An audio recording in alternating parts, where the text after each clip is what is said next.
قرآن کی پوری تعلیم کے کانٹیکس کے اندر یہ لیا جائے اور عربی زبان کی روح سے بھی لیا جائے تو یہ ہوتی ہے من یشاء کہ یہ ہے وہ جنت جس کی وسعتیں ارض و سما میں پھیلی ہوئی ہیں. خدا دیتا ہے اسے جو اسے لینا چاہے اس کو دے دیتا ہے.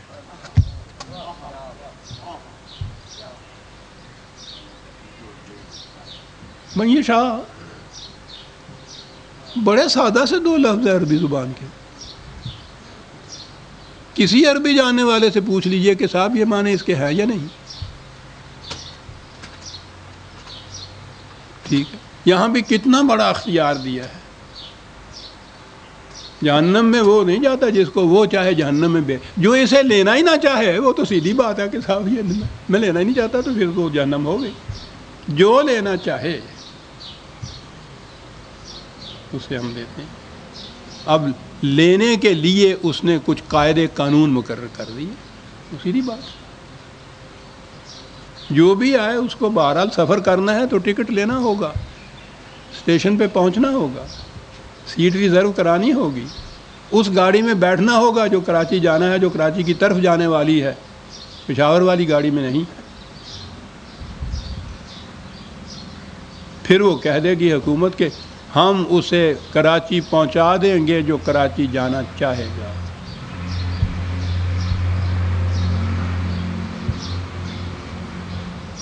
یہ تو پھر بھی کسی الٹی گاڑی میں بیٹھتے تھے, وہ بھی جو تھے تو گھر میں ہی بیٹھے ہوئے کراچی پہنچ جاتے تھے. یہ طریقت آ گئی آگے, وہ اتنی بھی ضرورت نہیں ہے.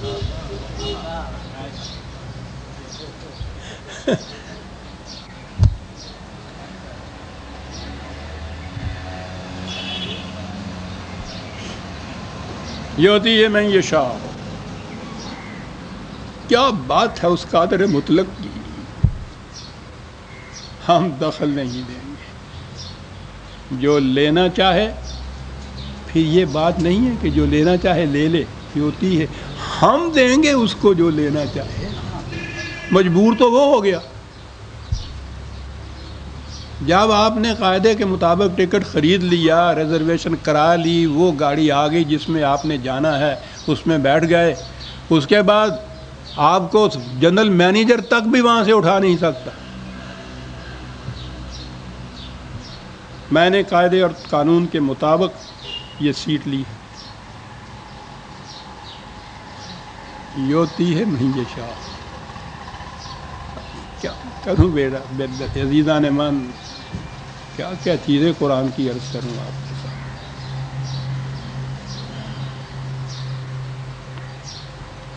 اب آگے آ گئی جناب اس کی تشریح میں اگلی آیت, اور یہ وہ آیت ہے جس نے اس قدر چکر دے رکھا ہے.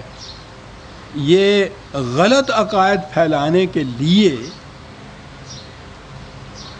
کہیں تو وہ تھوڑا بہت سہارا ہوتا ہے نا, تو اس آیت کو تو انہوں نے بنیادی سہارا بنا رکھا.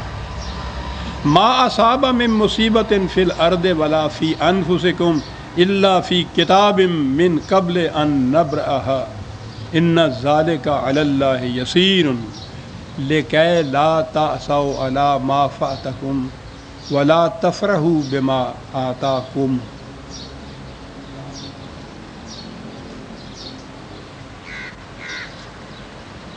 کوئی ترجمہ اٹھائیے اور پھر دیکھیے کہاں جا پہنچی.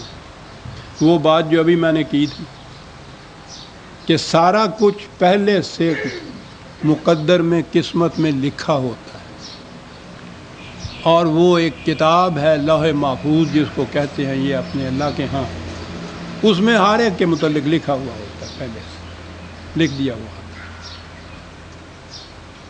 اور ترجمہ پھر اس آیت کا, کوئی مصیبت جو باہر کی دنیا میں آئے, فی الارض آئے, ولا فی انفسکم تمہارے اپنی ذات کے اندر یہ آئے, وہ الا فی کتاب من قبل ان نبرأ, اس مصیبت کے پیدا ہونے یا نمودار ہونے سے پہلے ہی کتاب میں لکھی ہوئی ہے. وہ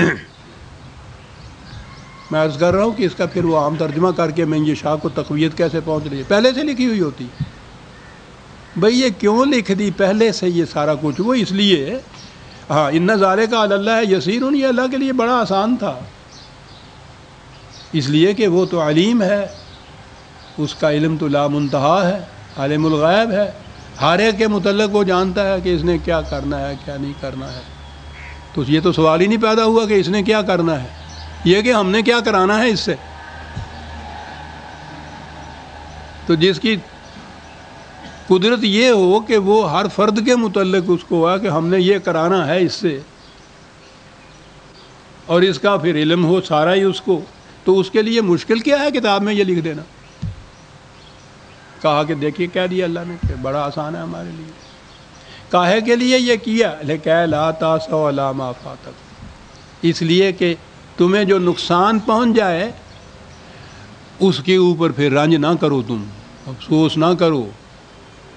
تو جب کرو گے نا، جب یہ چیز ہوئی کہ فلاں شخص کے ہاتھوں یہ نقصان پہنچ گیا، اس نے مجھے تکلیف پہنچائی، وہ مار کے لے گیا، یہ ظلم کرتا ہے، تعدی کرتا ہے، یہ جو ہم نے تمہیں بتا دیا نا کہ یہ پہلے سے لکھا ہوا ہے، یہ اس لیے بتا دیا کہ ایسے موقع کے اوپر تم خام خواہی اپنے آپ کے اندر پریشان نہ ہونا شروع کر دو۔ اس نے کچھ نہیں کیا ہے، ہم نے یہ سب کچھ کیا ہوا ہے، تاکہ تم اپنی تکلیف مصیبت نقصان سے تمہارے اوپر یہ اثر نہ ہو جائے کہ تم اس میں دل برداشتہ ہو جاؤ، گلہ کرنے لگ جاؤ، افسوس کرنے لگ جاؤ۔ بالکل نہیں۔ یہ دیکھا، یہ ہر قسم کی ظلم اور تعدی اور سلب اور نہب اور ایکسپلائٹیشن، ہر قسم کی چیزوں سے مطمئن کر دیا محتاج کو، غریب کو، بھوکے کو، مصیبت زدہ کو، کہ آتی ہیں مصیبتیں آتی رہے۔ وہ جو کہا جاتا ہے کہ وہ ان کے جسم میں معاذ اللہ کیڑے پڑ گئے تھے، تو وہ ایک کیڑا گر جاتا تھا تو اٹھا کے پھر زخم میں رکھ لیتے تھے۔ اور پھر ہمارے ہاں کا شاعر، مرضی یار کے خلاف نہ ہو، لوگ میرے لیے دعا نہ کریں، تاکہ تمہیں اس کا افسوس نہ ہو کہ یہ مجھ پہ مصیبت کیوں آ گئی۔ عقیدہ جو تمہارا ہو گیا کہ یہ تو پہلے خدا نے لکھ رکھی تھی، جو اس کی طرف سے تو نہیں آئی۔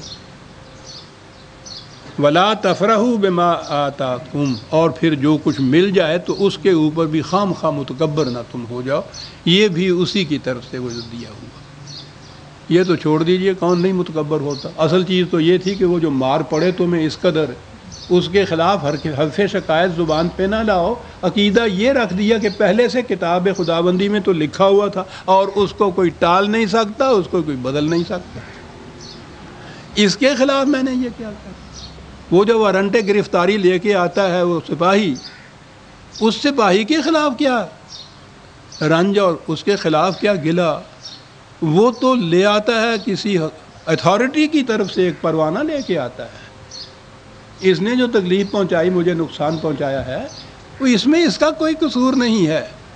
اس لیے جب یہ عقیدہ تم رکھ لو گے کہ اس خدا کی طرف سے ہے، تمہیں کسی تکلیف، کسی رنج، کسی نقصان کا اثر دل پہ نہیں ہوا کرے گا، تمہیں افسوس تک بھی نہیں ہوا کرے گا۔ رکھ لو یہ عقیدہ، بن جاؤ پتھر پھر۔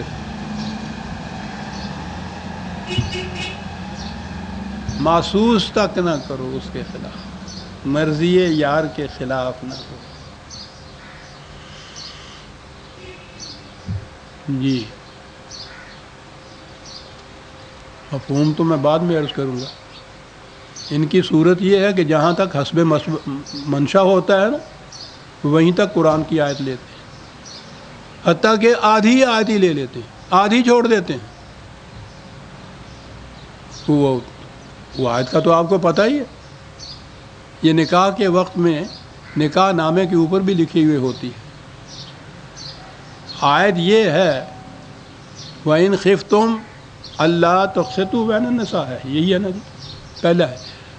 اگر تم یہ محسوس کرو کہ یہ جو مونوگیمی ہے، ایک بیوی کے ساتھ انصاف نہیں کر سکو گے تم عورتوں کے ساتھ، یتیموں کے ساتھ، میں اس کا مفہوم نہیں بیان کر رہا، میں کہہ رہا ہوں کہ یہاں سے آیت شروع ہوتی ہے کہ اگر یہ صورت ہو پیدا کہ تم انصاف نہ کر سکو، تو پھر اس کے لیے ایک راستہ ہے تمہارے ہاں کی اجتماعی مشکل کا، کہ ایک سے زیادہ بیوی کرنا۔